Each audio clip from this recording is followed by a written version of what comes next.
Vamos a estar en la segunda carta de Pedro. Hoy es el último domingo del año.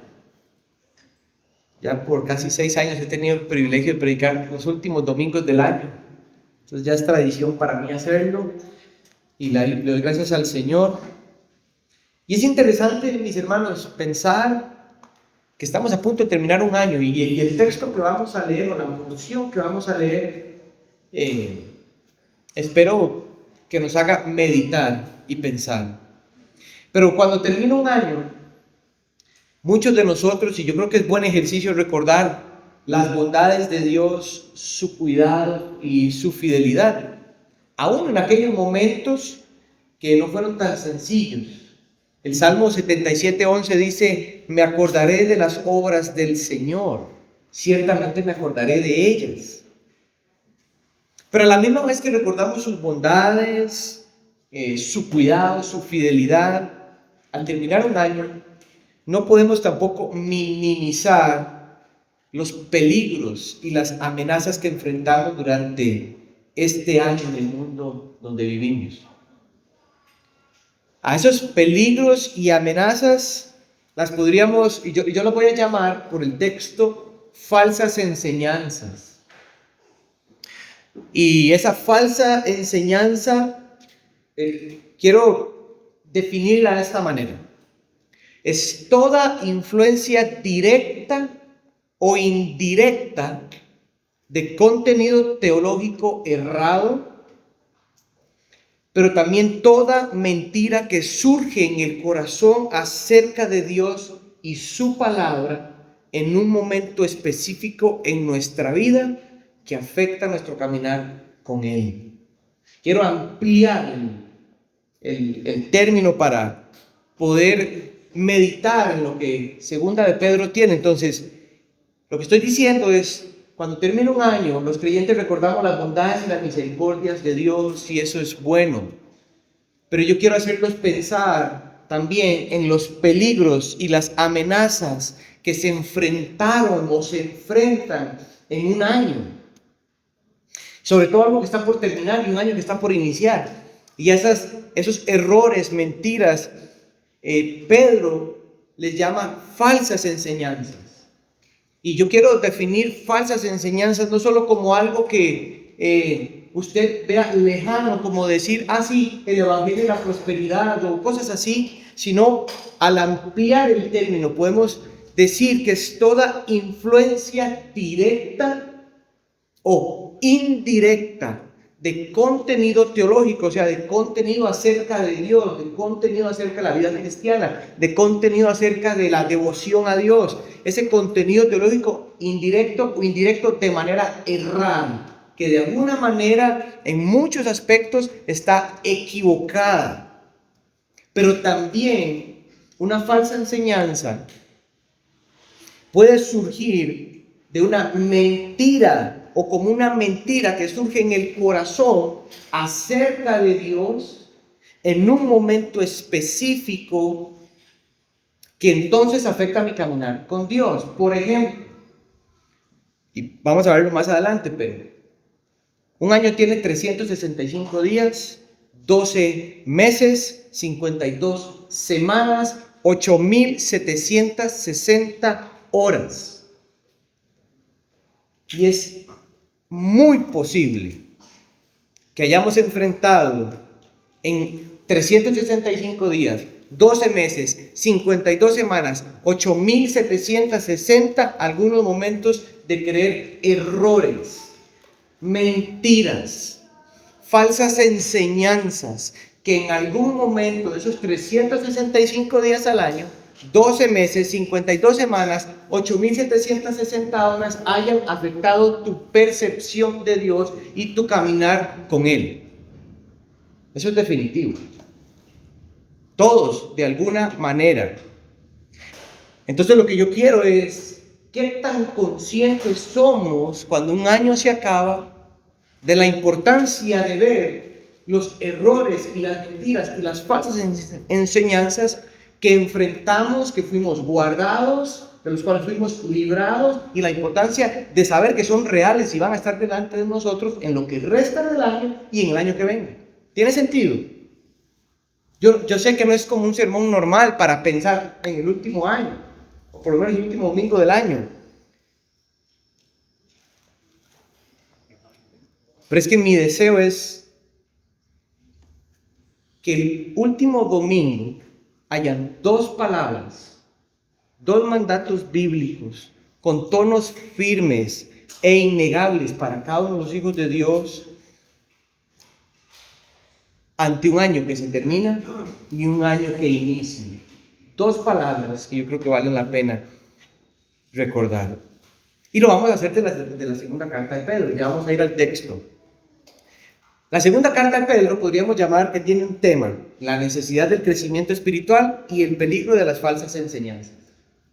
Eso es el tema tal vez de segunda de Pedro. En segunda de Pedro nos encontramos un contenido de muchísima ayuda para enfrentar las falsas enseñanzas. Recuerden, yo estoy hablando de la falsa enseñanza de una influencia directa o indirecta de contenido acerca de Dios que es errado, pero también que durante un momento de la vida puede surgir, por una circunstancia puede surgir una mentira en el corazón que va a estar relacionada con Dios. Y esa mentira que surge en el corazón relacionada a Dios puede ser porque yo tengo una mala enseñanza acerca de Dios o de ese momento específico. ¿Ok? Por ejemplo, cuando nosotros enfrentamos el sufrimiento y el corazón de nosotros surge que Dios ha cambiado, es posible que la respuesta de ese corazón sea porque tiene un mal entendimiento de Dios. Eso es una falsa enseñanza acerca de Dios. Eso es un error y eso es una mentira. Y si yo creo que en algún momento de mi vida Dios ha cambiado, la respuesta de mi caminar con Él va a ser conforme a ese error y mentira. En eso Pedro tiene mucho que decir, esas falsas enseñanzas. Por ejemplo, en el primer capítulo, el verso 19, Pedro tiene una de las afirmaciones más hermosas del Nuevo Testamento. Y es que en el capítulo 2, Pedro va a describir a los falsos maestros. Pero antes de empezar eso, Pedro tiene que explicar algo que a mí me parece maravilloso, y es acerca del poder que tiene la palabra de Dios. Pedro describe en ese verso, que nosotros tenemos la palabra profética más segura, a la cual ustedes, los creyentes, hacen bien en prestar atención como una lámpara que brilla en el lugar oscuro hasta que el día despunte y el lucero de la mañana aparezca en sus corazones. Lo que Pedro está diciendo es que palabra profética es el Antiguo Testamento y lo que está escribiendo. Si tenemos una palabra profética segura, es la Escritura, es tan segura que funciona como una lámpara que brilla en la oscuridad de tal manera que te va a dar seguridad hasta que Cristo regrese. No hay otro lugar para estar seguro en el caminar cristiano ante las falsas enseñanzas que la Escritura. ¿Ok? Pero si ese verso es uno de los bonitos, hay otras expresiones en 1 Pedro que nos ayudan a estar firmes, que nos dan dirección y guía.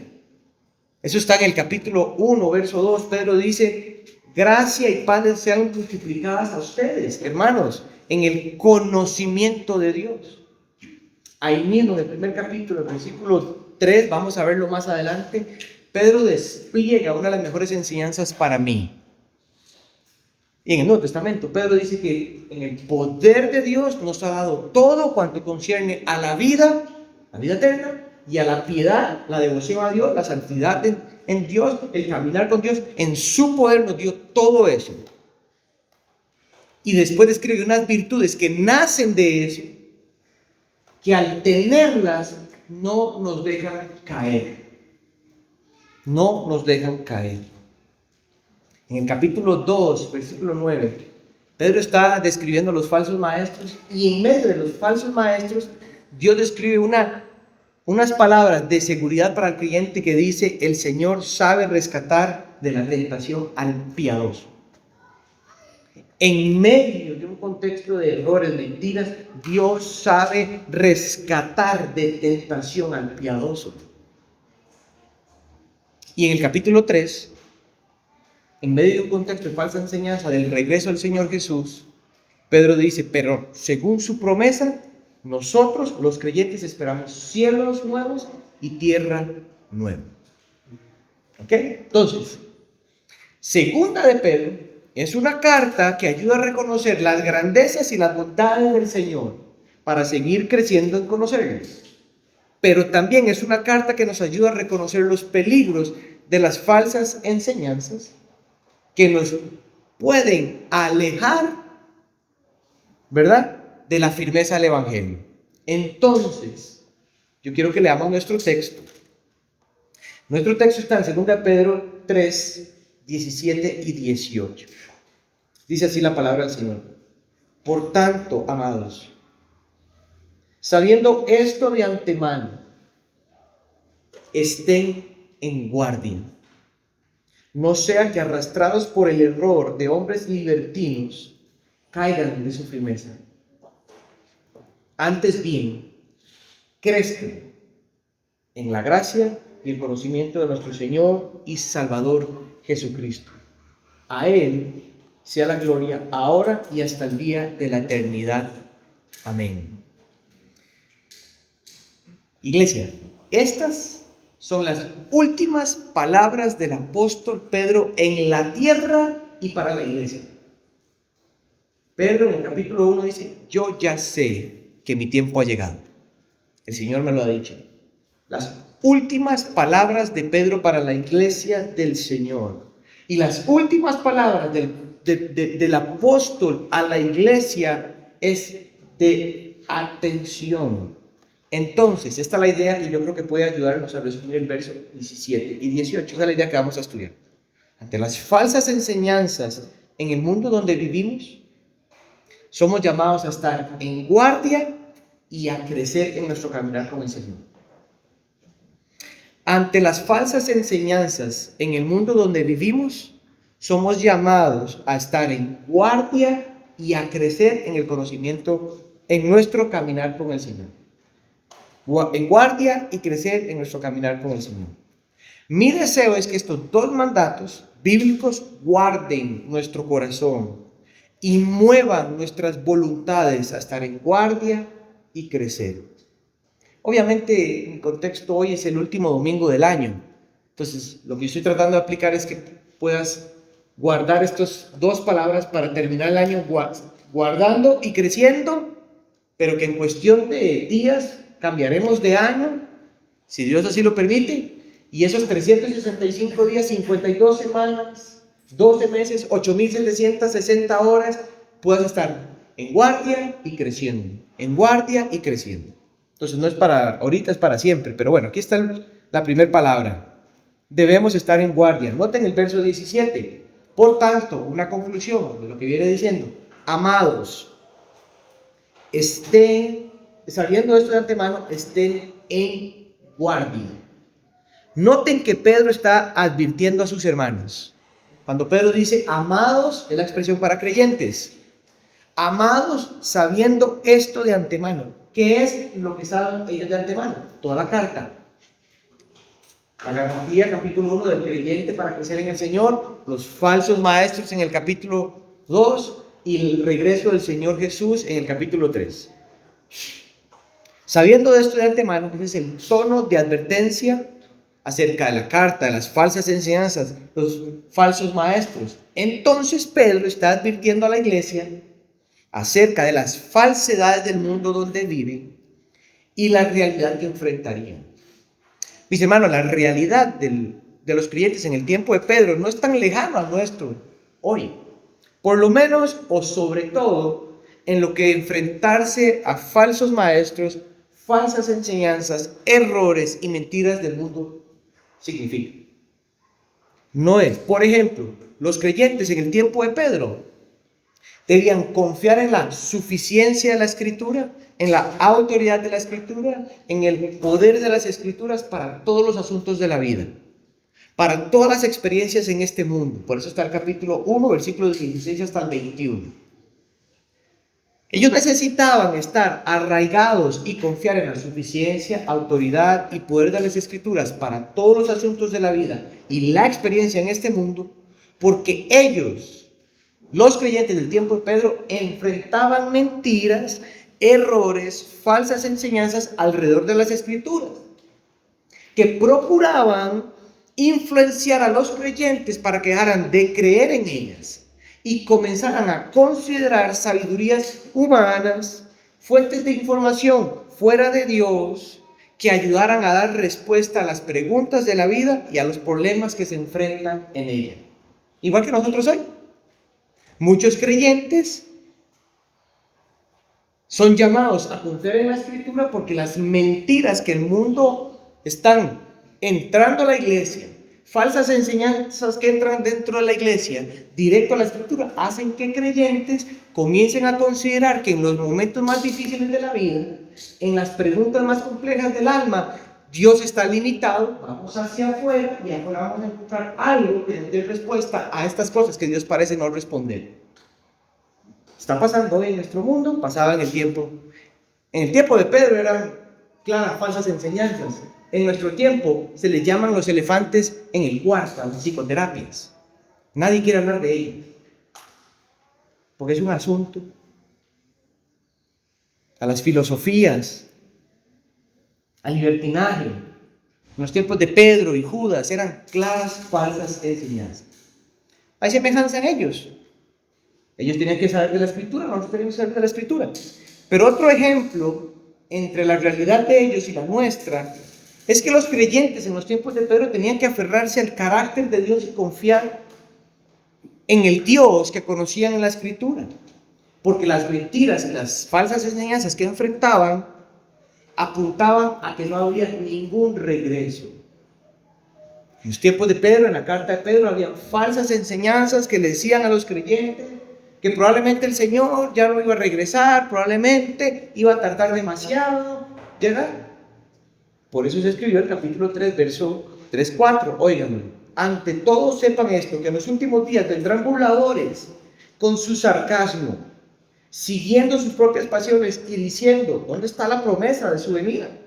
Porque desde que los padres murieron, todo continúa tal como estaba desde el principio de la creación.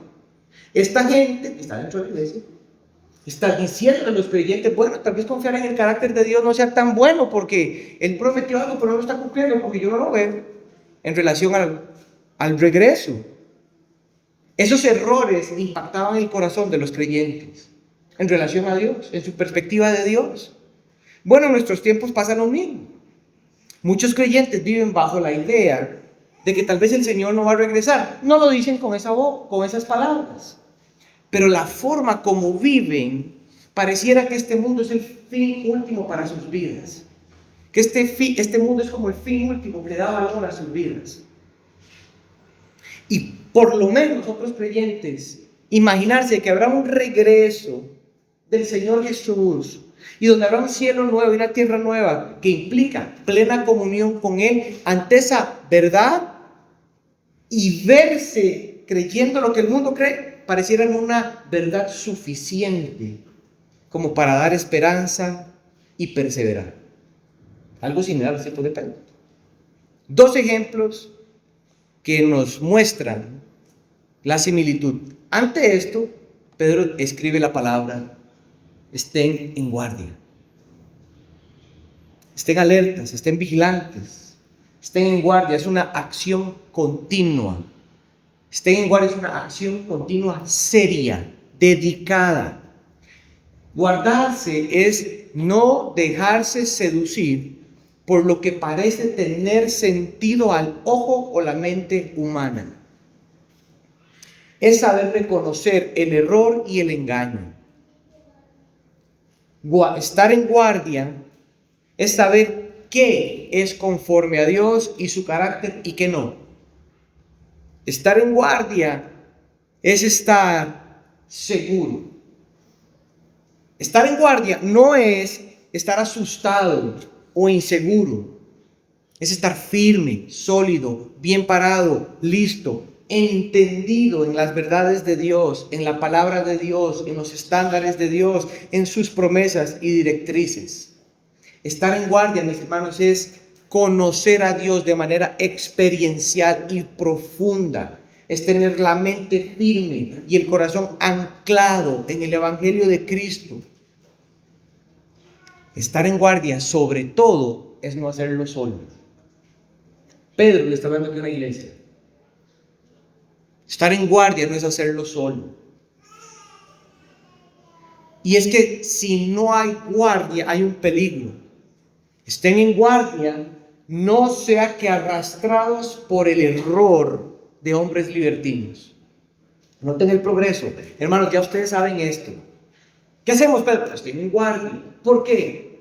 Porque pueden ser arrastrados por el error de hombres libertinos. Aquí los hombres libertinos son falsas enseñanzas. Los hombres libertinos, para ponerlo más en nuestro contexto, es aquellos creyentes que parecen creyentes, pero que realmente no son creyentes. Tenemos que hablar de esa manera porque como que ya usted no puede decir que alguien no es creyente. Entonces, no, puede ser creyente, pero no sé.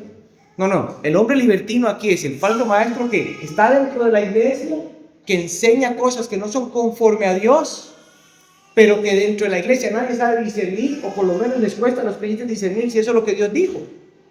Pero también el hombre libertino es aquella corriente, aquella persona que parece que dice, pero no vive.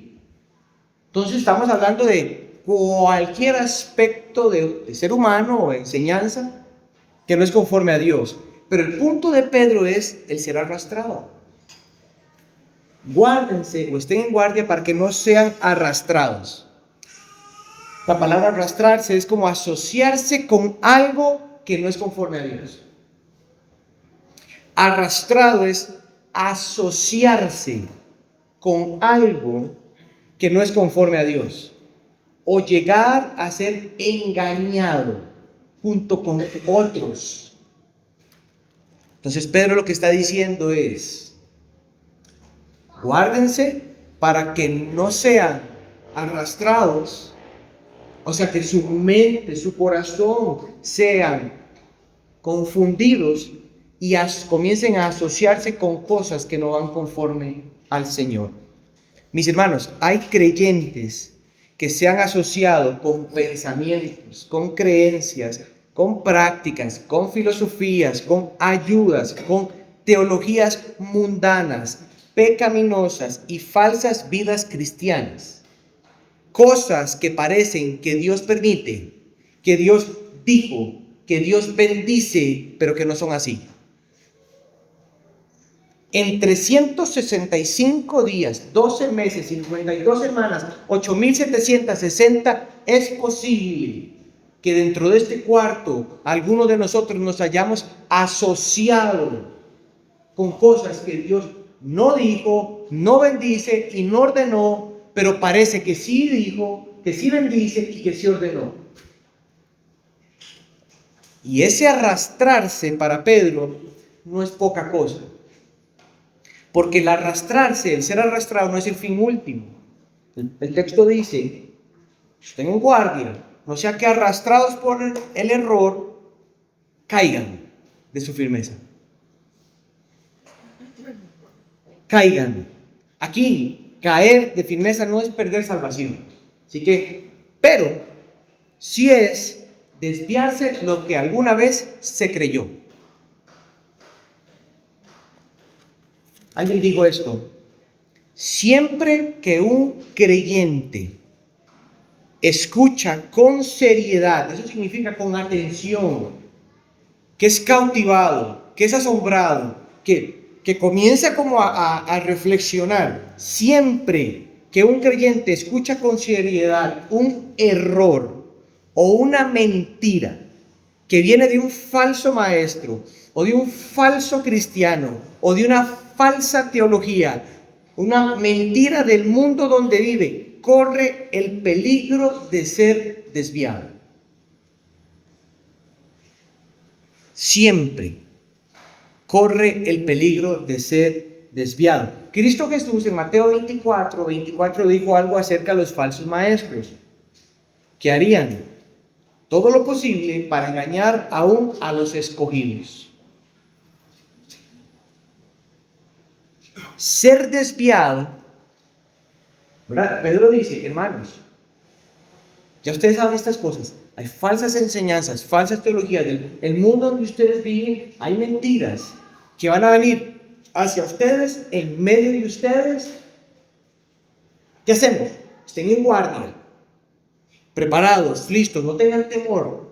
Conozcan al Señor, experimenten al Señor, estén en su palabra, estén guardados. ¿Por qué tenemos que guardarnos, Pedro? Porque si no se guardan, corren el peligro de ser arrastrados, de terminar asociándose con cosas, prácticas, pensamientos, ideas, vida que Dios no dijo, que Dios no bendice y que Dios no ordenó. ¿Y qué pasa con eso, Pedro? Es que al vivir de esa manera, ustedes caen de su firmeza. ¿Ok? Ese caer, ese desvío, yo no creo que exista un orden, pero aquí está mi mayor esfuerzo como para dar cierto sentido de cómo puede empezar el desvío. El desvío puede implicar inicialmente una distorsión.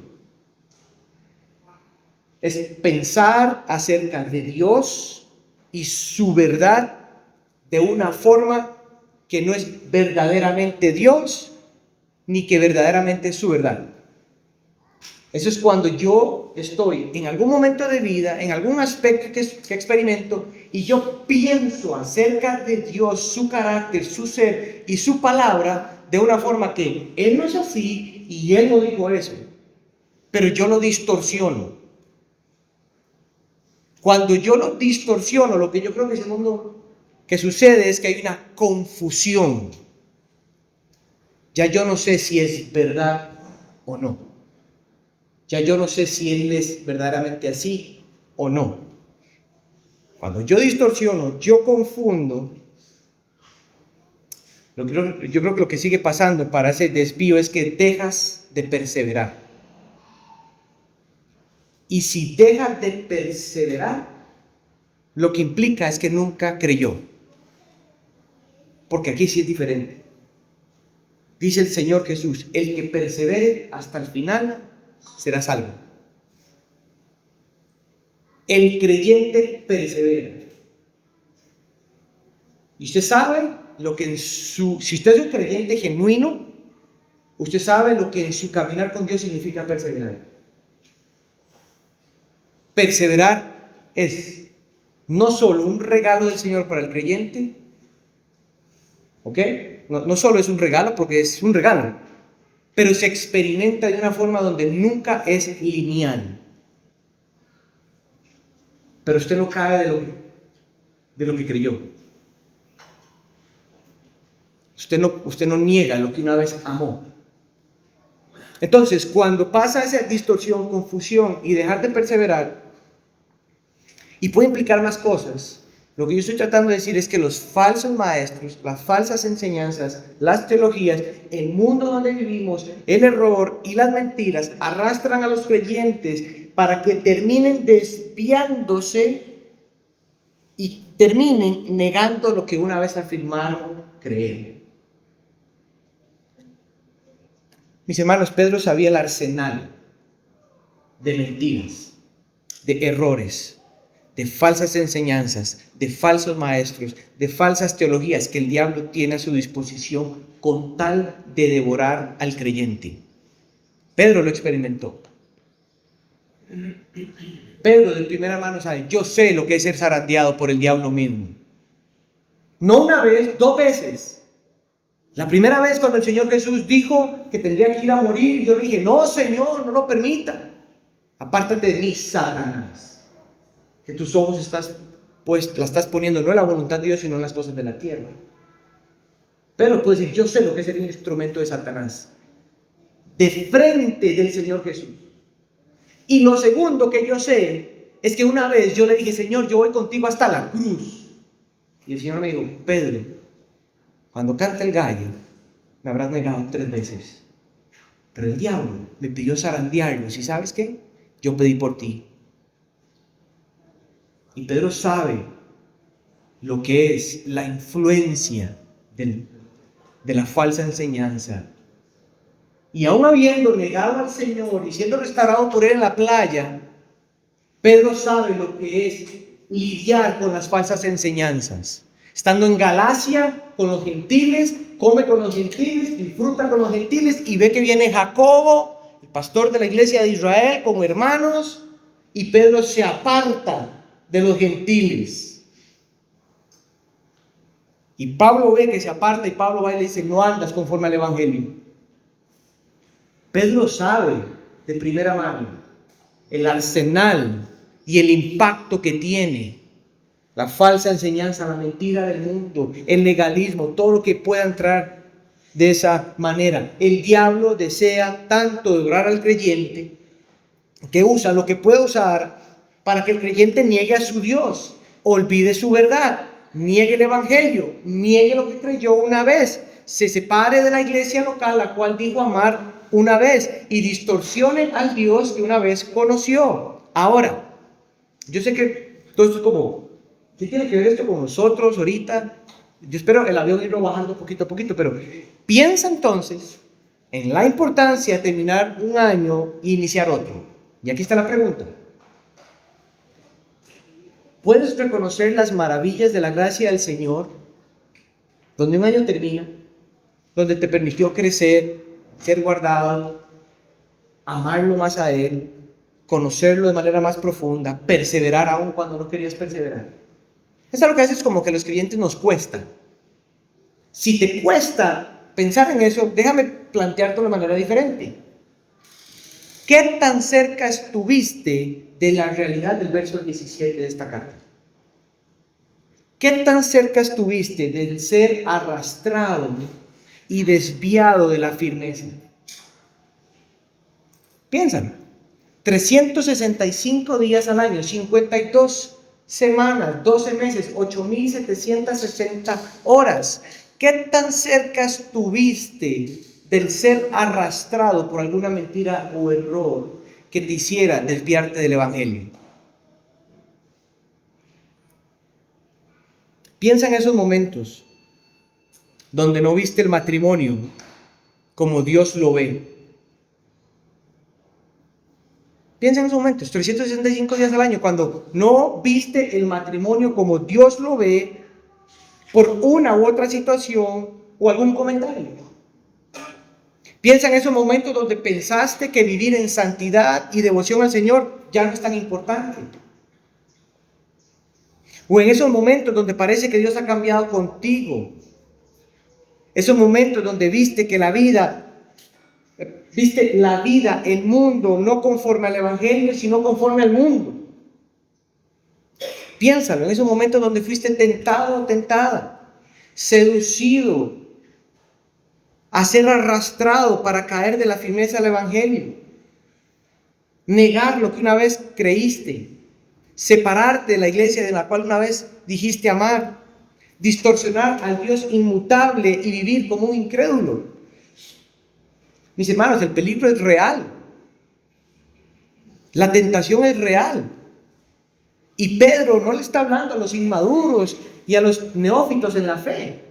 Pedro le está hablando a los que también son maduros, a toda la iglesia. Y el mejor texto para pensar en esto es Pablo a los Corintios, en Corintios 10:12, primera. El que cree estar firme, y se puede continuar el texto.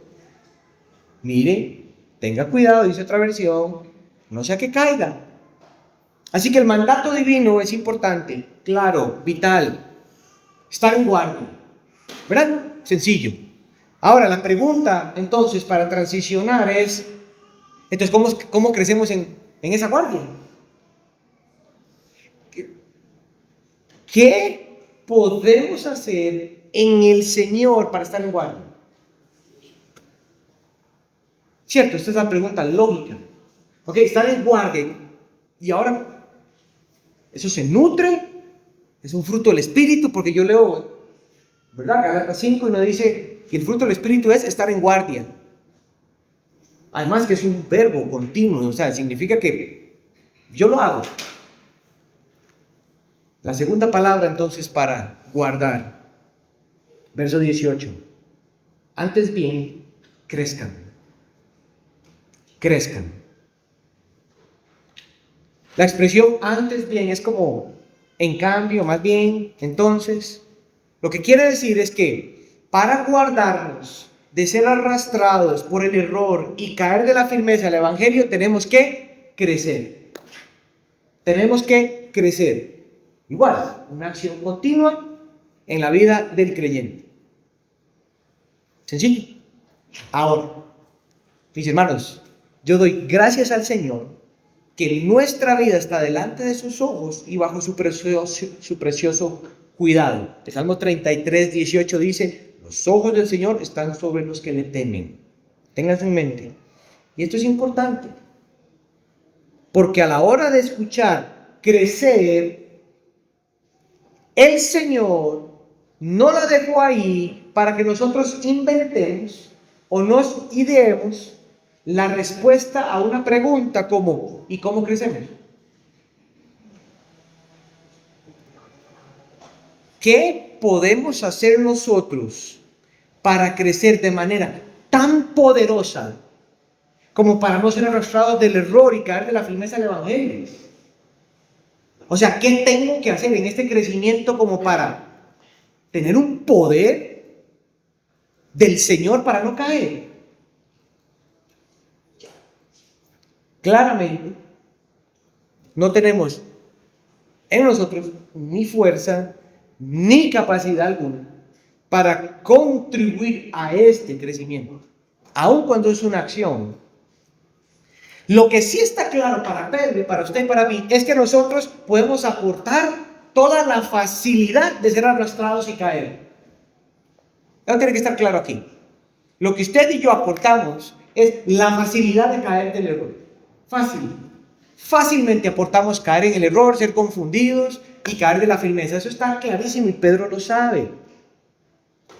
Así que el crecer está no solo condicionado, el crecer está sumergido dentro de elementos que Dios da para que entonces sea real en nuestra vida. Pedro manda a los creyentes a crecer en la gracia y el conocimiento de nuestro Señor Jesucristo. Dos expresiones, gracia y conocimiento de nuestro Señor Jesucristo, que es ahí donde tenemos que crecer. Dos expresiones que resumen el deseo bíblico y divino de Dios que Él siembra con su espíritu en el corazón de sus hijos. Es esta: la búsqueda de la madurez espiritual y la profundización en el conocimiento cognitivo, afectivo y volitivo en el Señor Jesucristo. Pedro quiere que guardarnos se nutra por crecer, y crecer es en gracia y conocimiento, dos expresiones que resumen una búsqueda profunda, continua del Señor Jesús, de manera que mi mente, mis afectos y mis acciones están involucrados. Otra forma de decirlo es el conocimiento en la experiencia de cada vez más conocer al Señor Jesús de manera profunda y entender su verdad, lo cual, crecer en gracia y conocimiento del Señor Jesucristo, es algo que caracteriza el transcurso de la vida cristiana. Es la idea del creyente experimentando conocer a Cristo de manera profunda. Y yo creo que esto va a tener sentido cuando nos metamos un poquito más. Ser guardado del error, de las falsas enseñanzas, de las mentiras del mundo donde vivimos, es crecer continuamente en un deleite profundo, personal, que hace que la mente se renueve, que los afectos se ordenen y que las acciones sean congruentes en nuestro Señor Jesucristo. Son dos palabras que resumen toda esa idea. Pero cuando yo veo la palabra gracia aquí, veo por lo menos dos cosas. La primera es que aquí, cuando Pedro habla de gracia, la gracia, está hablando de todas las fuentes, medios que Dios concede y da a la iglesia para que su iglesia conozca de esa manera que acabo de escribir a Cristo. Las escrituras, la oración, la meditación, la iglesia, en la iglesia, la predicación, los cantos, el bautismo, la cena del Señor, la comunión entre los creyentes. Mi hermano, mi hermana, esos son cosas, medios, que el Señor eterno dijo, es por ellos que ustedes crecen. Es por medio de ellos que ustedes me conocen. Nada más. No hay otro camino. A mí me parece alguien como yo, que puede ser un poquito obsesivo, me parece lo más lógico en el mundo. Usted quiere conocer al Señor. Él dejó. No hay que idear nada. Ese es el primer aspecto de la gracia que yo creo que el Señor dice. Para que disfruten de y puedan crecer, yo determino por qué camino, medios lo van a hacer. Ok, perfecto. Pero el segundo aspecto que yo creo que la gracia aquí Pedro está pensando es esto. Es todo el poder de Dios en el creyente a través de su espíritu para que busque, aplique, viva, obedezca, desee, se deleite, anhele, tenga hambre y más sed del evangelio para que medite y siga viviendo y caminando con el Señor en esos medios de gracia que le dio. Cuando Pedro dice crezcan en la gracia, es diciendo Dios les dio los caminos y Dios les da el poder para que crezcan en un conocimiento profundo. Así que cuando vienen las falsas enseñanzas, las mentiras, lo que sea, el error, por fruto de conocer al Señor estaremos atentos en reconocer el error. Estaremos confiados en el carácter de Dios. Estaremos firmes en la verdad y el ser de Dios. Nuestros corazones estarán anclados en el Evangelio y perseveraremos a buscar más al Señor. Crecer en la gracia y el conocimiento de nuestro Señor Jesucristo, iglesia, es un asunto de vida o muerte.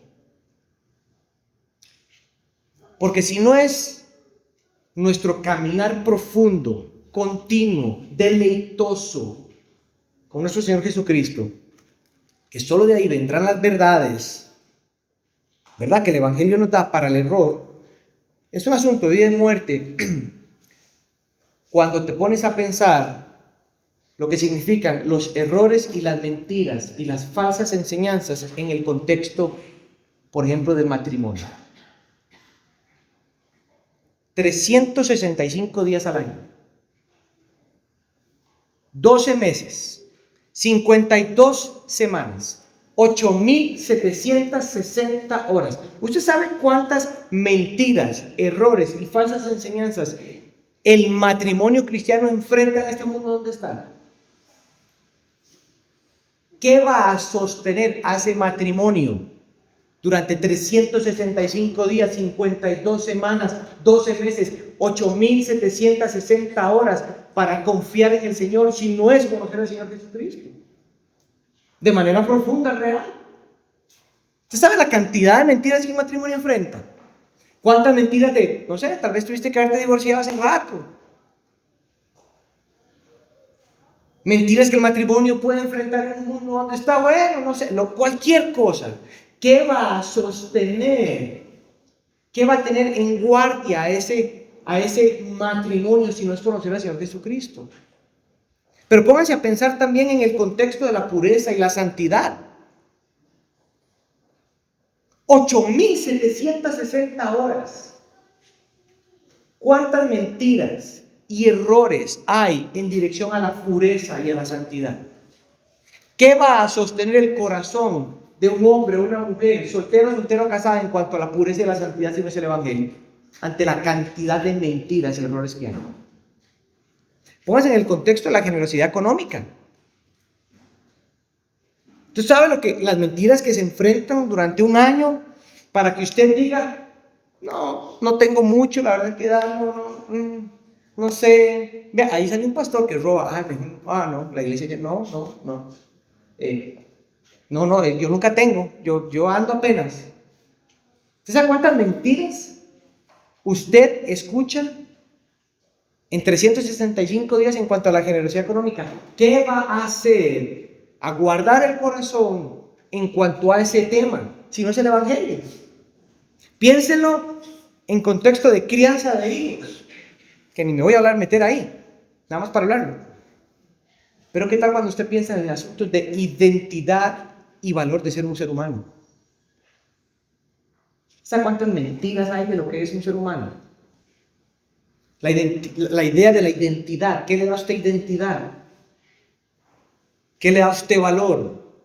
¿Qué verdaderamente vale la pena vivir? ¿Cuál es el propósito de su vida? ¿Por qué usted está aquí?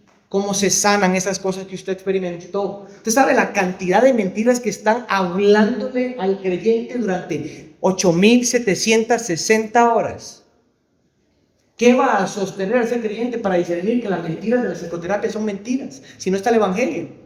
Ninguna. Ninguna. No hay nada. Mis hermanos, la identidad y el valor son temas del valor humano, son temas importantísimos en tanta mentira y falsedad que hay. Piensen lo que es en el contexto, lo que es pensar de forma correcta, desear y sentir lo que es correcto. ¿Usted sabe cuántas mentiras usted escucha lo que usted debería de pensar, sentir y desear? ¿Qué le va a ayudar a usted y a mí a decir, no, lo que es correcto es esto, pensar, desear esto lo correcto, sentir y hacer, es esto lo correcto si no es el evangelio? El diablo está listo para zarandearte, para que pienses cosas que usted cree que Dios dijo, que Dios bendijo y permitió pensar como buenas, pero Él no lo dijo. Pero el diablo está listo para distorsionar, está listo para confundirte y está listo para que lo que creíste alguna vez dejes de creerlo. Piensen en lo que es verdaderamente ser una iglesia. ¿Cuántas mentiras en 365 días los miembros de Iglesia La Gracia se enfrentaron en cuanto a cómo esta iglesia debiera de ser? 365 días cuando un montón de familias salieron a inicio de año. ¿Cuántas mentiras usted creyó de cómo Dios es la iglesia? Mentiras que usted creyó acerca del carácter de los pastores entre ustedes. ¿Qué va a sostener una iglesia cuando familias se van o se dividen? Si no es el evangelio. Piensen en el contexto de la desilusión y el dolor. En el contexto de la prosperidad económica y el disfrute. ¿Usted sabe cuántas mentiras puede usted escuchar de que no, usted es cristiano, que no puede disfrutar? No, eso puede ser pecado, hermano. Cuidado, porque todo lo que usted tiene es para Dios, délo a la iglesia. No se vaya a vacaciones, cuidado, usted no, vea, es un lugar muy lujoso, mejor no. O sea, las mentiras que usted se enfrenta también en eso. ¿Qué va a sostener la mente para discernir si no es el evangelio? Mis hermanos, vean que esto es de vida o muerte. El crecer en la gracia y el conocimiento de nuestro Señor Jesucristo es de vida o muerte en el contexto de un año que se acaba y un año que está por iniciar. Es innegable. Ahora escuchen a Pedro expandiendo esto cuando inició su carta. En el capítulo 1, Pedro expandió esto que está concluyendo. Y esto, lo que yo quiero nada más es para tomar estos versos y darnos cuenta de quién es el que está llevando la voz de mando en el texto para nuestro bien. Vean lo que Pedro dice en el capítulo 1, verso 3. Pues en su divino poder, está hablando de Dios, nos ha concedido todo. Escuchen, nos ha dado todo. Nada nos falta. Todo. ¿En qué nos ha concedido todo o para qué? En cuanto concierne a la vida y a la piedad. La vida es la vida eterna. La piedad es aquí en el mundo. Dios nos ha dado todo lo que concierne para la vida y la piedad mediante el verdadero conocimiento de aquel que nos llamó por su gloria y excelencia. Verso 4. Por ellas, por la vida y la piedad, por ellas, Él nos ha concedido sus preciosas y maravillosas promesas, a fin de que ustedes lleguen a ser partícipes de la naturaleza divina, habiendo escapado de la corrupción que hay en el mundo por causa de los malos deseos, llegando hasta el final. La idea es como que el Señor nos consiguió llegar hasta el final. No solo ser salvos, es estar seguros de que estaremos con Él allá. ¿Ok? Verso 5. Por esta razón, como una conclusión, todo lo que Dios ha hecho, por esta razón, también, obrando con toda diligencia, añadan a su fe el conjunto de verdades acerca de Cristo. Esta es la fe. La fe no es una idea de lo que usted cree, no. Aquí fe es el conjunto de verdades acerca de Cristo que dominan la vida, la mente y los afectos. Dicen, añádale a ese conjunto de verdades del cristianismo, que es vida, añádale virtud. A la virtud, pónganle conocimiento. Al conocimiento, pónganle dominio propio. Al dominio propio, pónganle perseverancia. A la perseverancia, piedad. A la piedad, fraternidad y amor. Ok, verso 8. Pues estas virtudes, conocimiento, dominio propio, perseverancia, piedad, fraternidad y amor. Estas virtudes, al estar en ustedes y al abundar, no los dejarán ociosos ni estériles en el verdadero conocimiento de nuestro Señor Jesucristo. Porque el que carece de estas virtudes es ciego y corto de vista, habiendo olvidado la purificación de sus pecados pasados. Así que, hermanos, sean cada vez más diligentes para hacer firme su llamado y elección de parte de Dios, porque mientras hagan estas cosas, nunca caerán. Yo lo que quiero que ustedes vean en esos textos es a Dios obrando, es Dios otorgando, es Dios produciendo, es Dios cultivando, es Dios concediendo, es Dios librando, es Dios dando crecimiento, pero se experimenta tan real y profundo en la vida del creyente que es como si fuéramos nosotros haciéndolo. ¡Qué gracia tan divina la de nuestro Señor! Entonces, ¿por qué no desear crecer? ¿Por qué no rogar por perseverancia para crecer? ¿Por qué no disciplinarse a sí mismo para crecer? ¿Por qué no abandonar él o los pecados que estorban a este crecer? ¿Por qué no renovar la mente ante la falsedad, ante las falsas ideas que estorban en este crecer? ¿Por qué no quitar los deseos y afectos por deseos y afectos que cultiven y den fruto a nuestra alma para crecer? Este es un texto que nos llama con un amor y gracia a desear y perseverar en el conocer al Señor Jesús, que por cierto se describe con dos características: nuestro Señor y Salvador. Títulos que son directos a nuestra vida en Él. Títulos que nos recuerdan que ya no vivimos para nosotros mismos, sino para aquel que murió y resucitó por nosotros.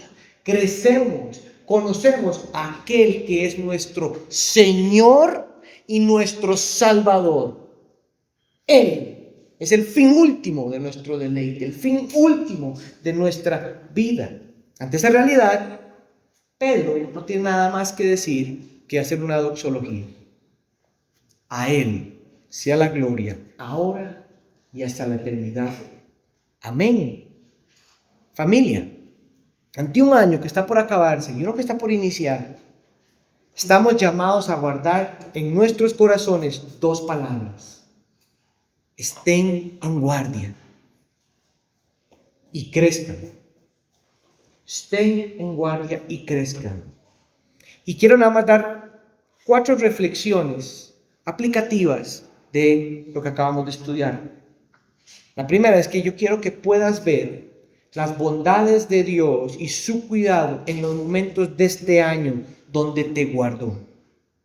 No donde fuiste capaz de guardarte, porque tienes que reconocer que hubieron N cantidad de momentos donde estuviste a punto de irte al barranco. Sé humilde y reconócelo, eso es mejor que creerte fuerte, porque no hay fuertes en el reino de Dios. Cuando eres capaz de decir, Señor, estuve a punto de caer, de dejar de creer lo que alguna vez creí, de dejar de pensar que eras como siempre has sido. En ese momento, Señor, yo quiero que veas donde el Señor renovó tu mente, donde el Señor despertó tu corazón, donde el Señor avivó tu alma con su espíritu y su palabra. Y pudo haber sido solo, pudo haber sido a través de un hermano, o pudo haber sido una predicación aquí en la iglesia. Segundo, yo quiero que puedas ver el peligro en el mundo donde vives y el cuidado que hay que tener, pero que no seas movido a temor, sino a crecer en el Evangelio, para que las fortalezas del Evangelio fortalezcan tu alma en los momentos de peligro. Lo tercero es que puedas ver el valor de crecer en la gracia y el conocimiento del Señor, de lo que es capaz esa gracia y ese poder de guardarte, lo que te puede conceder pensar, sentir, desear y hacer conforme creces en mí.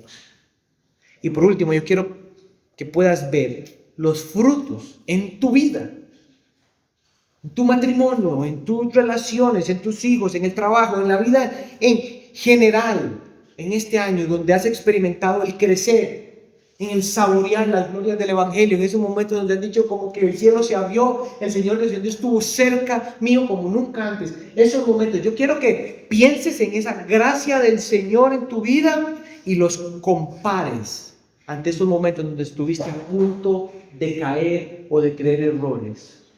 Y puedas decir, Señor, ¿qué vale más la pena? ¿Qué verdaderamente es eterno y qué no? Si algo, porque vale la pena perseverar al final de año y a iniciar otro, es a guardarse como fruto de crecer en el conocimiento de nuestro Señor Jesús, con una familia de la fe, donde todos deseamos lo mismo, donde todos perseveramos en eso, donde todos reconocemos que solo Dios puede darnos todo lo que necesitamos para eso. Y saber eso, creer eso y abrazar eso, produce, impulsa el querer buscarlo, desearlo y vivir para su gloria. Un año que pasa es un año de meditación y gratitud. Y yo nada más quiero agregar en este sermón, recuerda de lo que te ha guardado el Señor también. Y el año que viene van a venir peligros, pero el Señor te da la fortaleza en Cristo para guardar a través de crecer en Él. Vamos a orar. Señor, quiero darte gracias porque es innegable, no solo en mi vida, sino en la vida de mis hermanos, que en tantas horas, tantos días, tantas semanas, con corazones tan fácilmente engañables, con corazones que aún están siendo limpiados y santificados para obedecerte y para creer en ti, de cuánto nos has guardado. Señor, y en algún momento donde hemos creído esas mentiras, donde nos has sacado de ellas, es que yo quiero pedirte que nos traigas a nuestra mente para poder ser conscientes de tu obra y ser agradecidos. Señor, tú eres nuestro Señor, Redentor y roca. Nuestra vida es vivir para ti. No es algo que te debemos. Es fruto de quien eres para nosotros. Yo te pido que seas nuestro Señor, Redentor, roca, fortaleza, tu palabra tu gracia, la obra de Cristo, nuestro Señor. Qué bendiciones nos das para meditar un año que se acaba y un año que inicia. Bendecimos tu nombre, Cristo Jesús. Amén.